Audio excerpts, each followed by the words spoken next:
that's another thing. The victim mentality is so powerful, man. It drags you down because everything is happening to you. Mm-hmm. You're not making anything happen.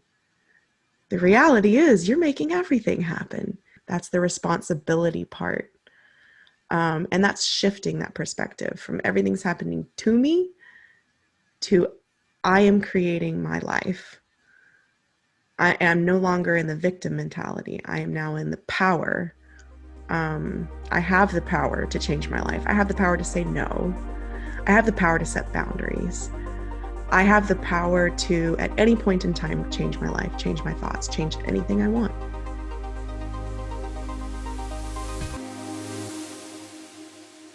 Hello, and welcome to episode 23 of the Living and Leading with Emotional Intelligence podcast/show. I'm your host, Brittney-Nichole. This episode is a very special episode to me for two reasons. One, the number 23 is my favorite number, which I talk about later. And the reason it's my favorite number is because I have something called synesthesia. And synesthesia is when two of your senses or more fuse together. And so for me, I associate numbers and letters with colors. And the number 23 is a beautiful aquamarine, which is one of my favorite colors. So that's one reason. And the second reason I'm really excited about this episode is because I am interviewing a friend of mine, Christy Miller, who really just becomes extremely raw and vulnerable in this episode, talking about her upbringing and how she never felt like she had permission to express and feel all of her emotions and how that has affected her throughout her life, but also the beautiful transformation that she is going through right now with her own personal development and expressing herself and feeling those emotions and teaching her daughter how to do the same. So I am very honored to bring this episode to you because I think this is one of the most vulnerable guests we've had or I've had on this show. And it's my pleasure to introduce Christy to you. So without further ado, here is episode 23 with Christy Miller.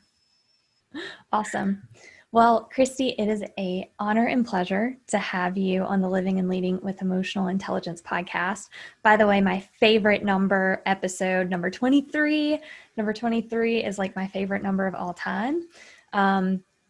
So welcome, because you're not just a guest, you are a good friend of mine. So I'm very excited to have some just really raw, authentic conversation with you. Before we get started, I would love for you to just introduce yourself to our listeners and viewers. Sure. My name is Christy Miller. I am a professional photographer and an emotional motivator. I'm a co-owner of Mnemosyne Photography Studio here in Indian Trail. And I'm excited to be here first and foremost. And thank you so much for inviting me. And yeah. It is my pleasure to have you. And for any of you listening, so if you go onto my LinkedIn or on my Facebook, you'll see a lot of the pictures that Christy and her co-owner Ray have done.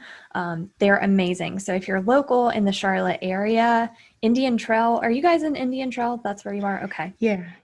Check her out.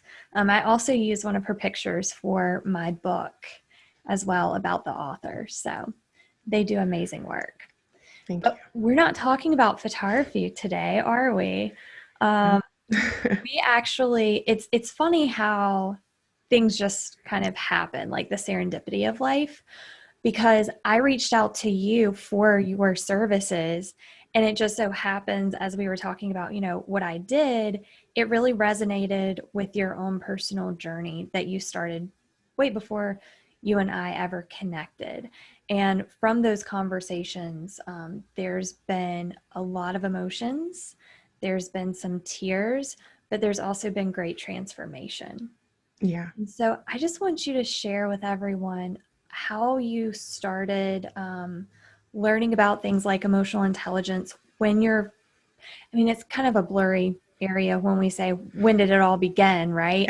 Yeah. But kind of what was the catalyst for you seeking out your journey?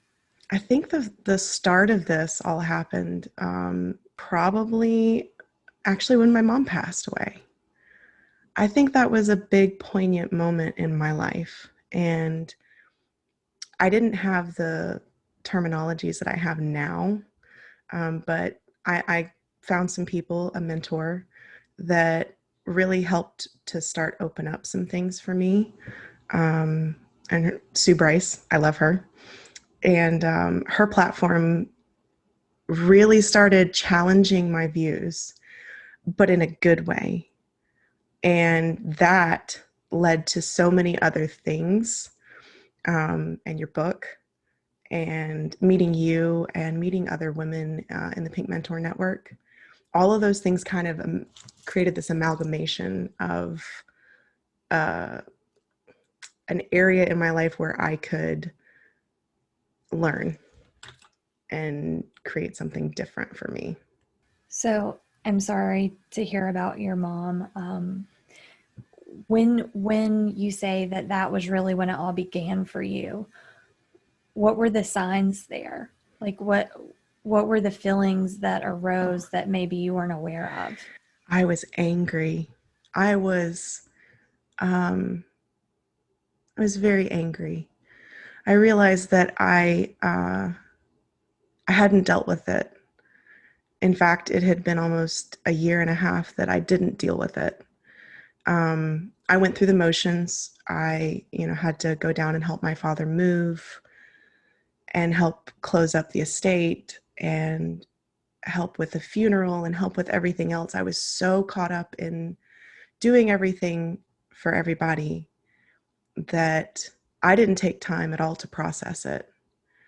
And I was angry with my mom for a very long time. Me and her had a very difficult relationship growing up. It was one of struggle and conflict, reaction, and not a lot of empathy. So when my family came back together, I was so focused on everybody else and making sure they were okay, that I didn't really take time for my feelings to manifest, and for my voice to be heard, or just for me to even recognize that I had feelings. And that came out as anger and frustration and sadness. And it took me a long time to work through that. Um, and then it shifted because I found out that I could shift it. And my perspective changed. I'm really glad that you bring up those strong emotions like anger. And I'm assuming that you were displacing that on other people around you, and probably yourself as well, taking that out on yourself. And I just had this conversation yesterday about how we talk about energy vampires, right? This was in the podcast that I just recorded, I think a couple days ago, actually, with Megan, and how I see so many posts about keeping negative people out of our lives. But what we have to realize is, just like you were hurting and you were displacing that onto other people, these people that we view as just terrible, miserable, bad people are probably dealing with something themselves.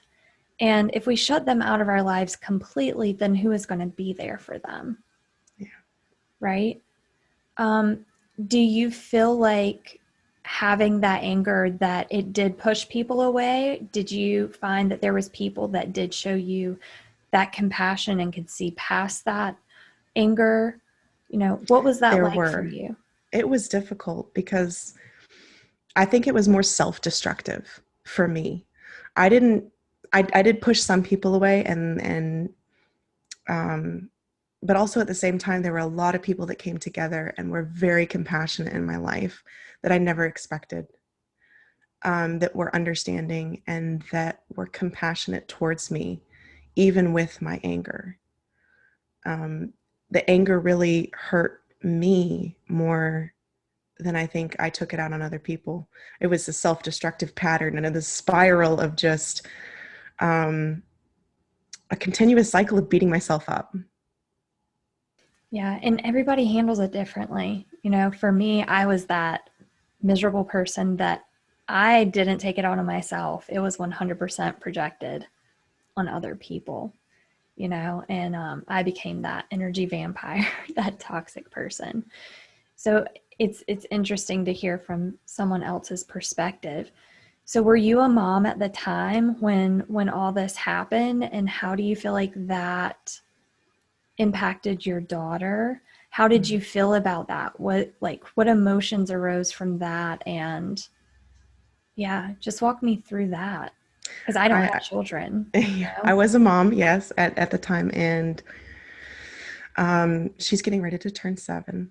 And so when it happened for her, she was 4, and it was a difficult time. Um, I, f- I felt like I was failing her as a mom. And I think that compounded my own anguish and my own insecurity. There was a couple of times where during the funeral, I had compassionate people all around me that literally came to pick her up, the owner of a daycare actually. And she said, "Don't worry, I've got her." And she Wow. kept her for a week at her house with her kids. No problems. She texted me and keep me up to date with how she was doing. She even went and grabbed, clothes for her and everything. And that blessing was Wow. just amazing for me. But I also felt like she didn't realize what was going on until it happened for her. And a lot of emotions came out of that too. But I didn't know how to handle them. And so I had to start shifting how I was looking at things in order to understand why she was upset too. Yeah. So when we talk about things like emotional intelligence, right? Because you said you didn't have the words, you didn't have the terms or the vocabulary or understanding of all of this. How has that made a difference in your life Oh, since you man. do know and how you've been practicing? Like, walk us through where you were to where you are today and where you see yourself going based on all of these things that you have been practicing and developing awareness of. Where I was mm, it's hard to imagine because I'm so vastly different now. Um, I was constantly insecure, questioning myself at every step, but I didn't even realize it. Mm-hmm. My life was very chaotic.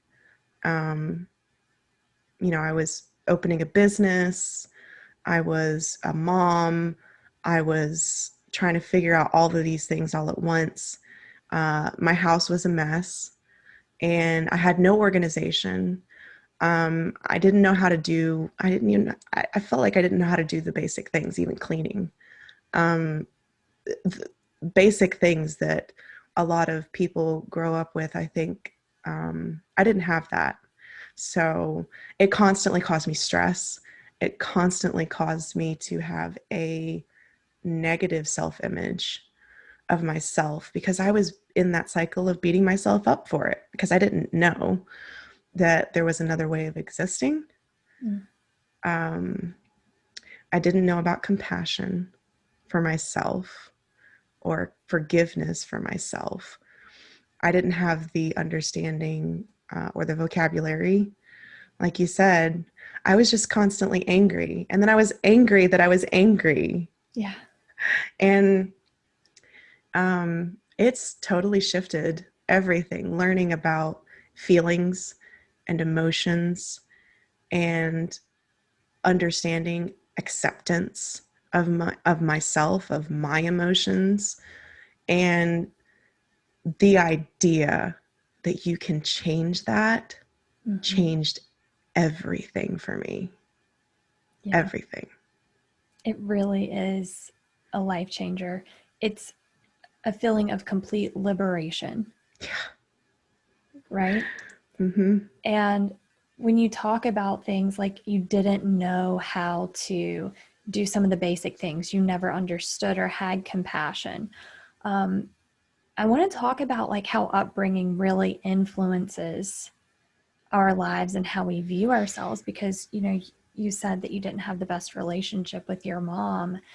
And then I think, well, what was the relationship like in what relationships in her life aided in her emotional state and how she perceived the world?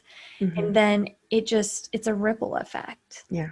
right? It's a continuation, which is why it is so important for us to bring that awareness to the situation and become aware that we're not bad people for having certain thoughts and certain feelings. We're lost. It's not our fault. We were conditioned to act and feel and do as we're doing today. And until we have that awareness and that information, we don't know any other way, like you were saying. Yeah. But when we do become aware, Mm-hmm. that is when it's our responsibility. It may not have been our fault, but is 100% our responsibility. I know I wanted to kind of take it back to family, but now I'm talking about responsibility. So I'm just going to go with the responsibility piece, because I think that's an even bigger issue that we see in our society today, is the lack of responsibility and ownership. And I want to get your perspective on why you think that is such a major issue, and why do you think it's so difficult for us to look in the mirror and see our faults? Because we don't look in the mirror and see our fault, because we don't challenge ourselves sometimes. I think that the responsibility of taking the responsibility of your emotions is not something that's talked about. It's not something that's taught very often. You really have to be in a space in your family or society, or have those people around you that have that thought or that mentality in order to learn that. Um, and that's not as common as it should be. Yeah. But I think a lot of us are taking on that responsibility now. It's being talked about more. It's this thought process is different. It's shifting. Um, but you were saying something that hit on a keynote, I think, because I just remembered, you know, I have that too. Is I'll remember things randomly, and I'm accepting of that. It's kind of nice. Yeah. Louise Hay wrote that a couple of books, and she was really the one that opened my eyes to the forgiveness and acceptance, and the responsibility that it is us, that we can change, that we can take those emotions and those feelings and validate them ourselves and give ourselves permission to move forward. Or we can stay where we are. Yeah. And once you come to that realization, once you are told that, I think there's something inside that kind of creates this energy shift. And you can take it and you can run with it, or you can take it and stay with it. But either way, it's your choice. Yeah. Yeah. I think that, I mean, you just said it right there, choice. And too often we get into that victim mentality where it's like, this isn't my fault. It's not my choice. I was born with this. And I've said this before, with my family, it was anxiety, depression, constant worry. And I was constantly fed, not just from my family, but from psychologists, that you have this disorder. Here's a prescription. Like, it's okay. Like, it's not your fault. You were just born with this, or it's a chemical imbalance. And that kind of, it bothers me that people are so quick to diagnose instead of offer alternative solutions. Mm-hmm. The medication helped me get into a state of mind that allowed me to have that clarity, to come off of that state of extreme immense anxiousness. Mm-hmm. And I never really had depression, but just that self-loathing, if you will, right? Yeah. And got me into a better headspace so that I could focus on developing those skills. Yep. But I just want to stress, like, I'm not telling people to get off medication. I'm telling people that if you're on medication, don't just stop there. Continue to work on yourself and see the light at the end of the tunnel. Mm-hmm. Because I found that once I was able to have that compassion for myself and that awareness and understanding of how to regulate my emotions, that I didn't need an outside source to help me with that regulation. I'm the same way. I was very depressed and I went to the doctor. I'm very much an advocate for that. I wouldn't be where I am right now without the medication helping, giving me that foundation to slow down, to not feel so bad. Right. And I think I needed that at the point at this point in time. It wasn't just a fix. In fact, I struggled a lot having to go through a couple of different medications, but I kept going back to my doctor, and it took me a little bit of time. I was patient with myself, but the medication is what gave me a good foundation to start building up. And it's just that baby step, that just do it. Just get the help you need. If it's not working, keep trying. And when you find it, you'll know. And that helped so very much. And I'm not ashamed of it anymore. Yeah. It's sad because I think everyone who's listening knows someone in their life who has, as you said before, given up and stays stuck in the past of I'm accepting this, instead of moving forward. And what I often hear, especially from people that are my parents' age, is they see it as they've already lost this many years of their life. It's more comforting for them to stay in that mental space of victim mentality, because if they had to wake up to the fact that they have created 50, 60, 70 years of misery for themselves, they don't see the anywhere from, 30 to 5 years left, even if you had a day left, right? Yeah. Like, they don't see the value of coming to that new mindset shift as being as value. You don't know until you're there, right? Yeah. It's like trying to explain it to someone that hasn't experienced it. You're so focused on what you know, right? Yep. And I think that is so unfortunate. So anyone that's listening, that feels like they've already lived so many years of their life up to this point that they just couldn't imagine, like, coming to that realization that a lot of the things, the mindsets they've created or you've created for yourself, that was the case for me. We have years left to live. Why not make them the best years and put the past aside and start a new chapter in our lives? Yeah. And that was another big thing for me, was growing up. I know you had mentioned this before, so I'm going to go back to that real quick.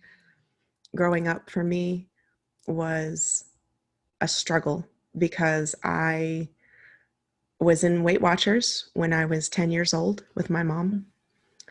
And then after that, I was in another group of Weight Watchers. And then after that, I was in the Atkins diet. And then after that, I was in another group. From the age I was 10 years old, my mom had very harsh views on herself and her body. Yeah. And the diet mentality, you've got to lose weight in order to be happy. All of those things were shoved on me. from a very young age. And I grasped onto that concept. And I didn't realize that it was affecting me so negatively until recently, when I started to, I guess, find this idea of I can accept myself just how I am. And I'm beautiful. And I'm valuable. And I have the capacity to give myself permission to love myself right now. I don't have to wait. I'm not going to wait until somebody tells me that, or somebody validates how I feel. Yeah. I can choose it. Yeah. That's powerful. That is very powerful. That is very powerful. And before you had that for yourself, do you feel like you were constantly in search of that validation from other people? Yeah. And that's another thing. The victim mentality is so powerful, man. It drags you down because everything is happening to you. Mm-hmm. You're not making anything happen. The reality is you're making everything happen. Yeah. You go and you get a glass of water, you just made something happen. Yeah. You walk outside for a moment, you made something happen. The act of you doing anything is you making it happen. Yeah. If you have a great idea and you go out and do it, you made it happen. If you have a bad idea and you go out and make it happen, you made it happen. That's the responsibility part. And that's shifting that perspective from everything's happening to me to I am creating my life. I am no longer in the victim mentality. I am now in the power. I have the power to change my life. I have the power to say no. I have the power to set boundaries. I have the power to, at any point in time, change my life, change my thoughts, change anything I want. And I know that sounds very cliche, but sometimes it's the cliches that really click. Mm-hmm. And it sets you on a new course. And they're cliche for a reason, right? Yeah, Kind they of like really are. generalizations.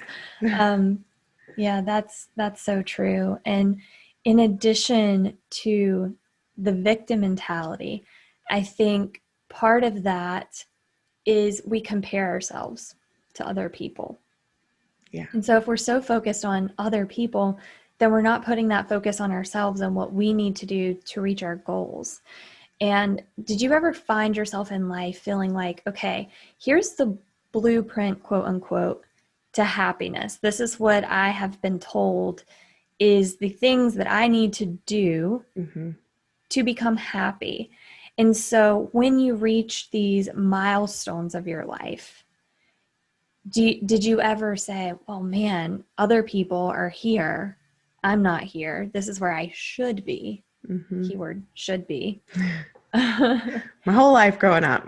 And how did you I find it's interesting people that are on this self-development journey, how they break that tether of, or the umbilical cord of social indoctrination, if you will, and really scrap all of these social scripts they've been given and say, what do I really want?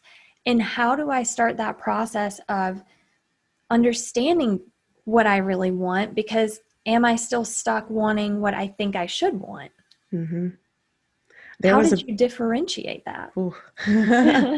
There was a lot growing up. I was told I was going to be amazing and I was going to change lives and I was a gifted child and I always had straight A's. I would cry if I had a B badly. My parents didn't like the fact that I got a B. They set the bar superiorly high. I originally was kind of pigeonholed into music. I started playing the trumpet when I was third grade. And my whole life up until that point was music. That's what my parents did. My mom was a music teacher. My dad was a vocalist. They were in the choir in church. All of these things. And he became an Elvis tribute artist. So I actually had a full ride scholarship to Wingate. University. And I went there for a year and I hated it. I hated it. And I think that was the first time in my life that I decided to do something for myself. And I left. And I dropped out. I wasn't happy. Of course, I was also in a very bad relationship. I wasn't happy there either. And it took a lot of processing time to figure out what I really wanted. And photography became the catalyst for me. It became I was drawn to it. It became something that was beautiful in my life. And so I decided to pursue it. And then I went to university and I still did it. I still did the same things. I had to be the best. I had to achieve the highest. I graduated cum laude. I graduated with 2 degrees. I had 3 jobs, all of these things. And I was angry when I graduated because my parents didn't even give me a card. Oh, wow. Excuse me. They actually left my graduation party early. And I was so angry with that because I had worked for 4.5 years. I graduated cum laude, top of my class. I was in the 1% that went and studied abroad. I achieved so many things, and I was still so unhappy because I was looking for their validation. I wanted them to be proud of me. And it hurt. But now I realize that I still did that. I can be proud of me. Yeah. That's huge. Yeah. And now I've helped create a business because of it. And that helps change women's lives. So it's something I still struggle with, I think, but that's a part of it. All of those things were leading me up to this point. They were stepping stones for me. Mm-hmm. And I'm at this point in my life, whereas in 5-10 years, I'll be at this point. But there's no rush for me to get to any place. Learning contentment in the moment, slowing down, being thankful and grateful, giving myself permission to feel those things about myself changed a lot of things in every other aspect of my life. Yeah, man, that's some heavy stuff right there. And it brings me back to a conversation I was just having with my friend the other day, who isn't close with his dad, hasn't spoken with his dad in years because his dad was very verbally abusive, controlling.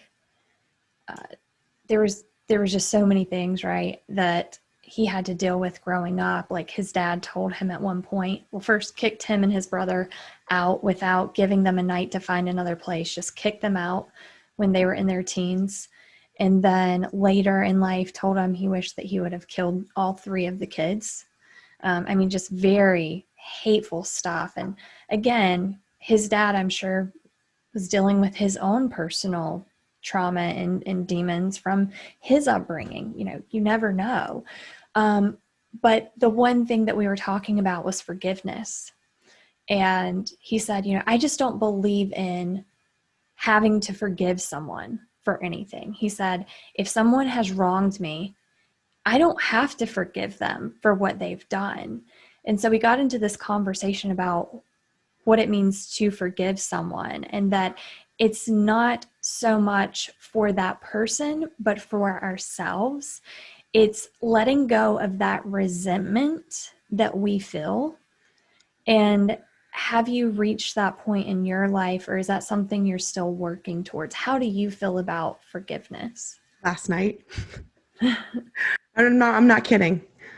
I'm not speaking with my father right now.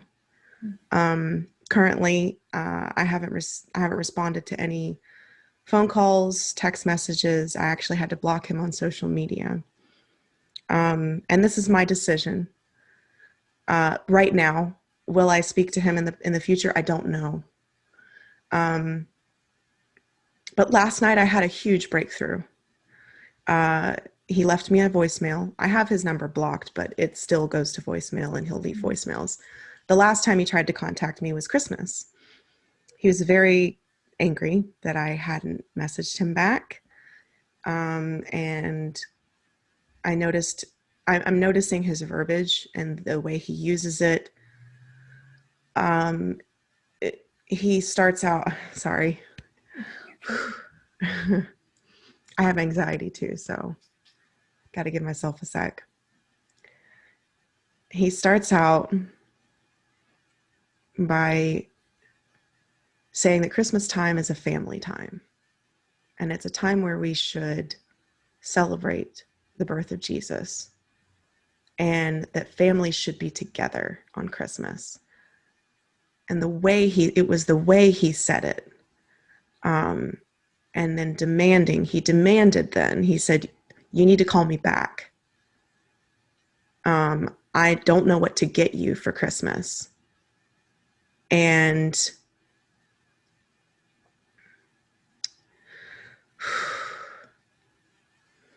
sorry. Take your time. No, take your time. I realized that he's my dad. But he uses these ways of manipulation and lack of empathy and lack of kindness to control others. And he doesn't realize he does it, of course. But the reason I've not spoken with him in a while is because he immediately got married to another woman that I had only met once after my mom passed. This was 6 months after she had passed away. Wow. They went to the Justice of Peace and got married and didn't tell anyone in the family. Wow. Didn't tell us. And when they announced it to us, we were invited out to eat for dinner. And I just thought it was like a lunch dinner kind of thing. We went to a local restaurant. This was the second time meeting her, by the way. I had only met her once before. So the second time I had met her, and she stood up, she had the ring on her finger, and she said, I just wanted to let you guys know we're married. So wait, that was the first time while you were having dinner? Yes. She just stands up and says, wow, okay. Yes, and it took me by surprise. I said, excuse me, I have to go to the restroom. And I went to the restroom and cried. I didn't know how to react. I didn't know what to do. There were a big warning, red flags going off in my head. And when I sat back down, she immediately said, well, are you happy for us? And I said, I don't really know how to process this. I'm sorry. This is all very fast and sudden. I just lost my mom 6 months ago, and now you're telling me that you're my mother-in-law. Or, yeah, stepmom. Stepmom. Yeah. Stepmom. And I just, it just blew my mind. And over the course of the last 3 years, they have left one another or kicked each other out. I lost count after the 12th time. Oh, man. I lost count. Wow. So it is a very abusive relationship, very manipulative relationship, very volatile relationship. The third time that she came to my house, she refused to get out of the car because she was angry with us. And I had no idea why. Because the last time she was in my house, we had a great time. And I hadn't spoken to her since. And then I realized it wasn't me. And there was nothing I could do about that. Yeah. Now, did I try to help my dad? Numerous times. I helped him get rental places, like a storage unit, multiple times. The first 4 times that he left, I went over and helped him pack up his stuff 4 times. I helped him pack up all of his things. The police were called. A whole bunch of other stuff happened. Since then, my dad has been, she tried to say that he was going suicide, that he was going to kill himself. So she had him taken in by cops to the hospital. I can't make this stuff up. No. It left me with it forced me into a position that I never wanted to be in. I just wanted to have a relationship with my dad. Yeah. And last night, I'm trying to get back on topic. Last night, he left a voicemail. I think he's back with his parents because I refused to take him in again after about the 8th time. Wow. I said, you need to figure it out for yourself. And then he gave me the pity party of, well, I guess I'll go stay with my parents then. I said, okay, if that's what you have to do, then do it. You can go get an apartment. There's men's shelters that you can go to. And he refused all of those and decided to sleep in the Walmart parking lot.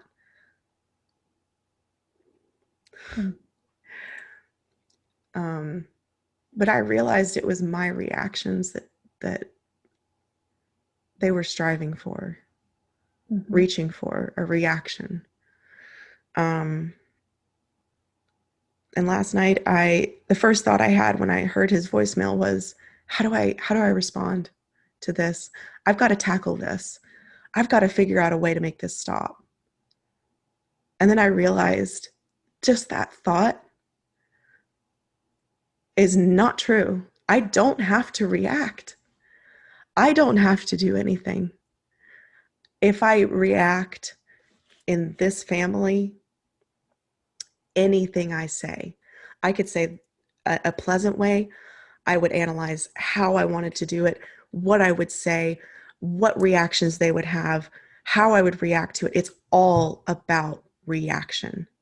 No matter what I said, no matter how I did it, no matter how I presented myself, it doesn't matter because they are reactionaries. Yeah. So anything I did would be like throwing a rock into a pond and creating ripples. If I wrote him a letter, the family would probably read it, and then the family would start talking, and then I would start getting text messages and phone calls. And why are you like this? And what's wrong with you? And what's going on with you? Yeah. So I realized last night that I have this power. I have power to not react. Yeah. I have power to not react. And that's powerful. Because when there are manipulators in your life, when there are people who push blame on you and will not or refuse to take responsibility for their own actions, who are so far down in that hole that they cannot see or want to see, they can't be wrong. Yeah. There is always a choice of not reacting. So I've chosen to not react. Yeah, it's such a tough place to be, right? Because we don't want to see our loved ones or family members in that state. But like you said, after constantly trying to help, trying to offer a space for them, here's the thing. I recommend that everybody tries to hold space for someone until you realize that, like you said, no matter what you do, they're too far gone into their own reality that until they make that decision, until they accept that space that you're giving them, then it's not benefiting either person. Because like you said, they are going to interpret anything as either pity for them, condemning them, maybe there's a word I'm looking for, being condescending. Yeah. Right? They see authentic care as you're mocking me, you're being condescending. And I myself have dealt with that in my own family. to the point where I know where my boundaries are. I know the things that I can talk about and discuss, and I know things to just let go and leave behind. As you were talking, there were so many things that I wanted to kind of elaborate on. So I'm just going to pick through them by memory. But one of them is, oh my gosh, there's so many.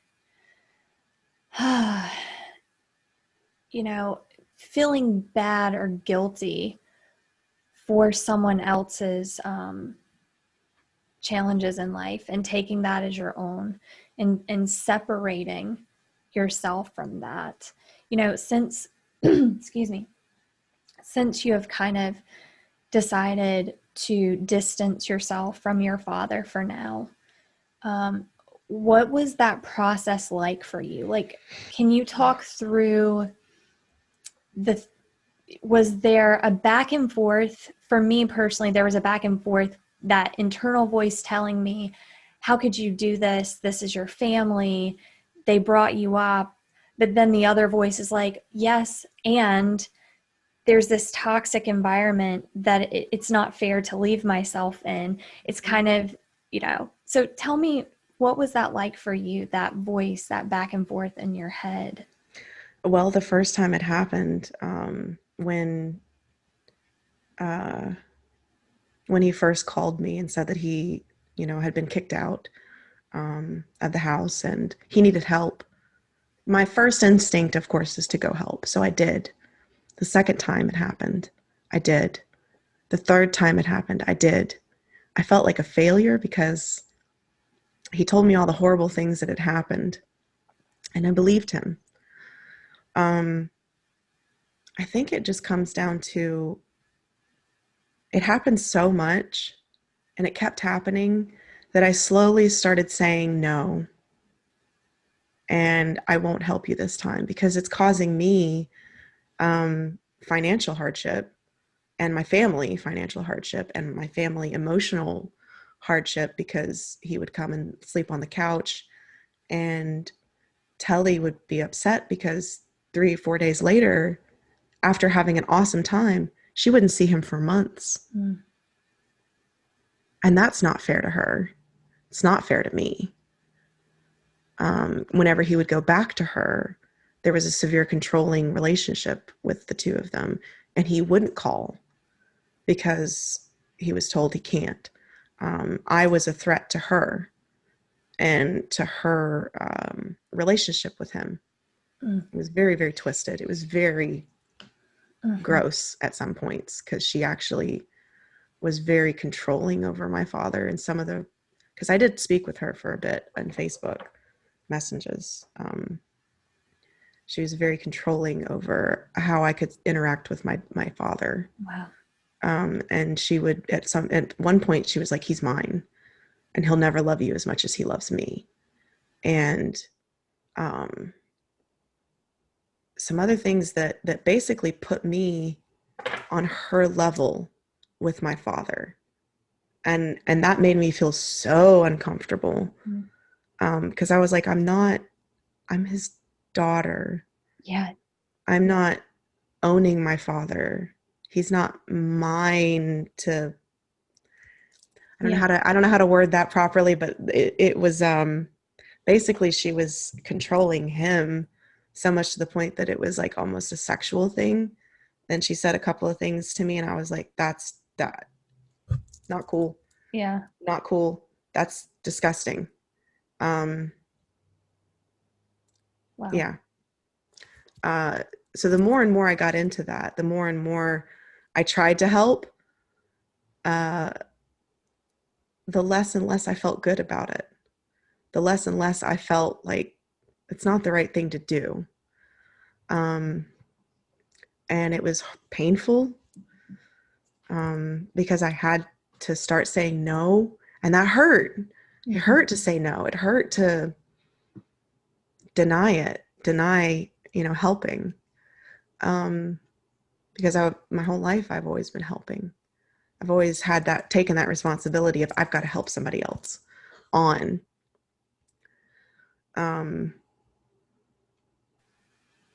Can I But interrupt for just a second?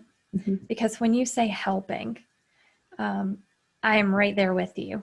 That's the way I felt for so long. And not just with family, but with friends that would come to me with their hardships and giving them advice and bringing them in and supporting them and doing all these things for them. And it makes us angry sometimes because we're helping, air quotes, for those listening. We see ourselves as helping and they're not taking our advice. So then it makes us feel hopeless. Because again, that's a lack of control that we have because it is their responsibility, it's their control. Mm-hmm. And what we label as helping may actually just be enabling. Yeah. And Yeah. whenever you help somebody, you take away their power because they're not figuring it out themselves. Well, enabling. Yeah. Right? Yeah. It's enabling them to continue on that same path rather Right. than changing something that within them or within their life or a reaction that they would have had. Um, I think that helping is not bad inherently because we want to do it and we see it and it can be very powerful. But I think that it's overdone for many of us. Well, there's a So fine line, so right? much There's a fine exactly. line. So much so that we neglect ourselves. Mm-hmm. And rather than giving from the overflow of our cup and the overflow of abundance that we've given to ourselves, we give from our cup. Mm-hmm. We give from our energy that we should be using for ourselves. And there's a fine line of you've got to figure that out for yourself. Right. But the perspective that I have now is I'm letting them go with love. I forgive them because I know that they know what they know. They can't be responsible for what they don't know. And if they're not in the right atmosphere, if they're not in the right environment, if they don't have the uplifting people in their lives, or the enrichments in their lives, and they weren't given that as kids, I no longer blame them for it. I want them to have great lives. I want my family to have great lives, that part of the family. I want them to flourish in their own. But I also realize I don't have to be a part of it in order for me to love them from afar. I let it go with love Yeah. and understanding that I don't have to change them. I don't have to change them. I release myself from that. And that releases me Yeah. at the same time. And I love them, Yeah. but I don't have to do anything in order to justify that love. Mm-hmm. And that's what love is, right? We throw love around so often, say we love people, but is it really love? Or is it, so much love in this world is conditional. If you make me proud, I love you. If you do something to shame our family's name, I feel shame and I don't see you the same way. And a big part of a lot of the issues within my own family unit was that for years people could just disconnect for decades without speaking to one another over now looking back at it seems like very petty disagreements. But as we both know, those petty disagreements aren't what caused that rift. It was something far deeper than that, whether it actually happened as they believe it happened, or whether it was just this internal narrative that was spun. Yeah.